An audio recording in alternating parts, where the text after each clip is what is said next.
We're here to talk shop about NFL Week 17 games. Super excited. We're only going to talk a few games today, but before we do that, Brendan, how are you doing? Hey! Hey, man. I'm good. I got a busted pipe. There's my sink if anybody's watching. It's in the middle of my living room. Yeah. Well, I'm sorry about that. It's okay. It got fixed. So I have water finally, but not water for 3 days. But everything's good. Did you have a good Christmas? I did. Got too much, more than I deserve. How about you? It was all right. I got cold once again. Miami goes to New England. Tua Tagovailoa less. He won't be playing. He's got another concussion in the span of like 6 weeks. So I think, Dude, he might be done I'm for the worried. year. That's bad. I'm worried too. him. I we'll think leave he it at might that. be like done after this year. So I hope he's okay, and I hope he ends up making the right decision for his long-term health. But he's out. Teddy Bridgewater is going to be playing. This will be the first full game we see out of Teddy because the last time he played, he got knocked out with a concussion too. So in New England, 2.5-point favorites. New England's kind of been all over the place this year. There's been some drama surrounding New England, especially around Mac Jones. So it's hard to really get a read on this team because I think they can do well when they want to and when play calling is going well. But the problem is they have a defense coordinator calling the offensive plays. And so you never really know what you can expect out of Matt Patricia in this New England offense.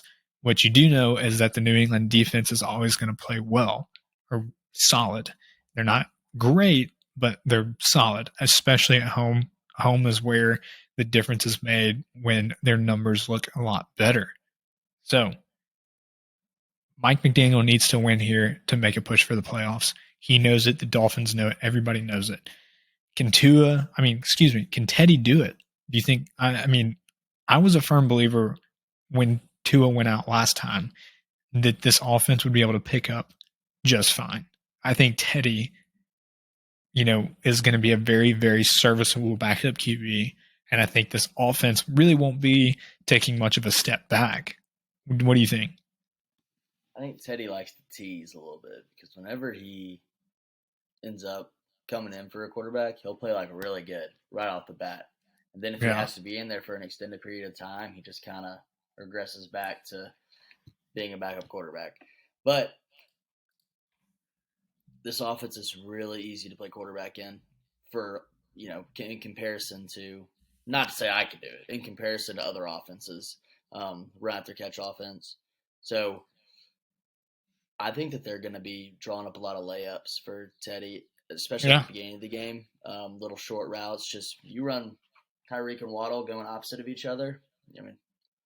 You're a little bit accurate. That's what they do for Tua. Look at the last week when they threw it to Waddle. Waddle housed it from 80 yards, and that's all it was. Awesome. It was just a mesh concept. It doesn't take much for when you have two explosive guys like Tyreek and Jalen.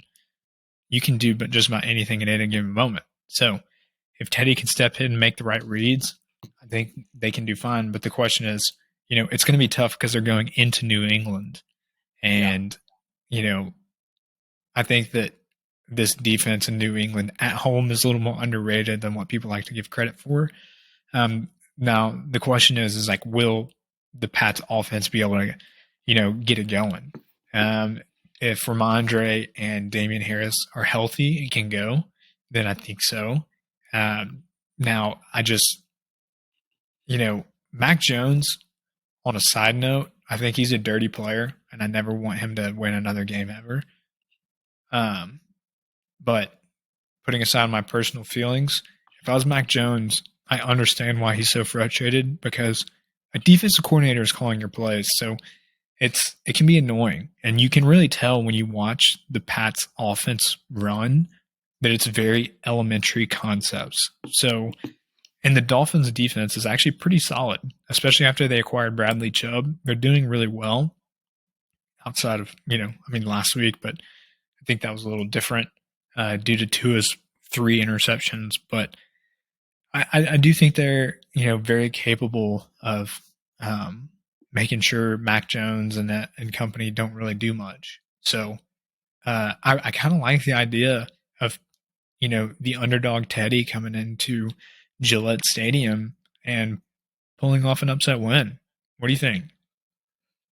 Mac Jones acts like a only child who finally is not getting everything he wants, in my opinion. He's over there, I'm like pouting on the sideline, like, Yeah, yeah, and I mean, like, it's funny because if another quarterback was in that situation, I would be like, yes.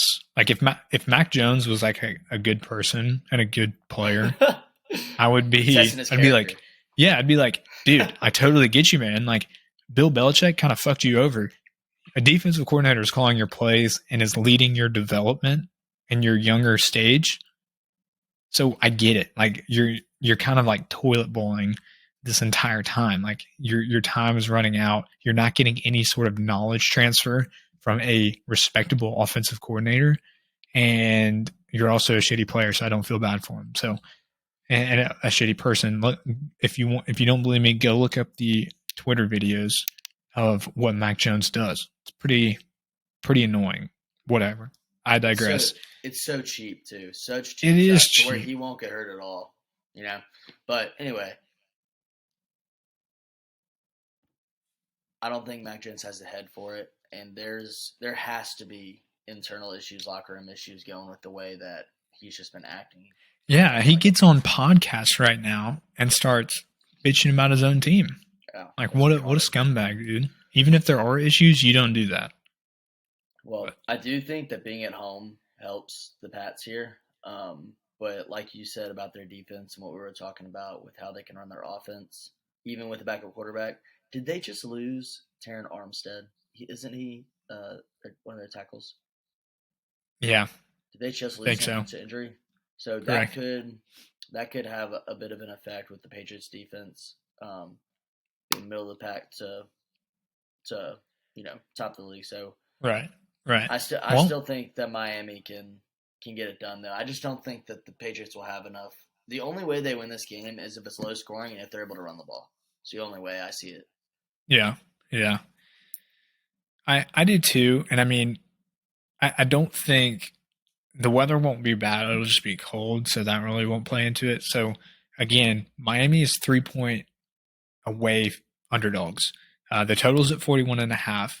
45% of the money is on Miami, 55% on the Patriots.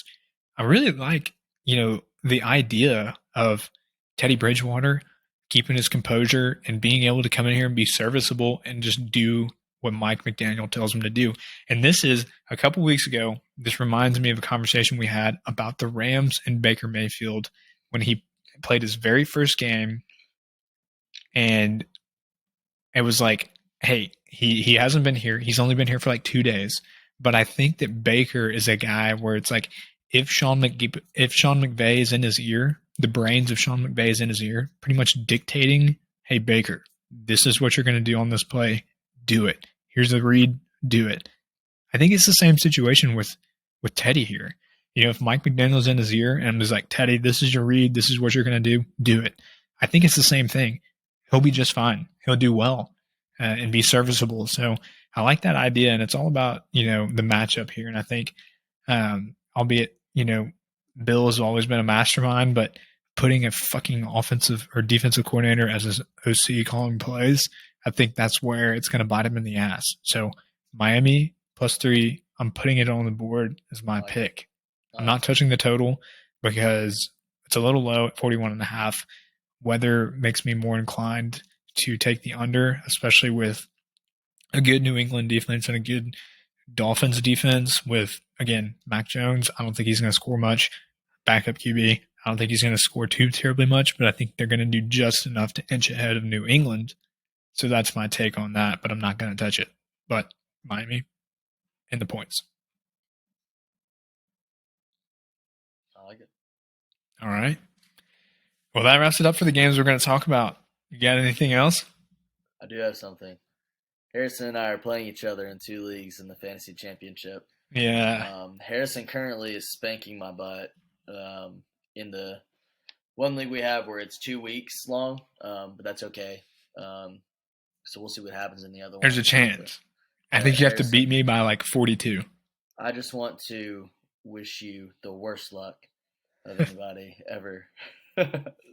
Hey, we're in 2 different fantasy football championships. I mean, I think we know what we're doing at this point. So, oh yeah, you're in a third. I am in a third. That's right. It's fine. So, no big deal. But that's all right. Well, everybody have a good day. We'll wrap it up. Appreciate you guys listening. We will be back here next week to talk shop about the last week of the NFL, and then we will be making individual videos for the playoff games. So make sure to tune back in, like and subscribe, and we'd be happy for you to join us. Talk to you later.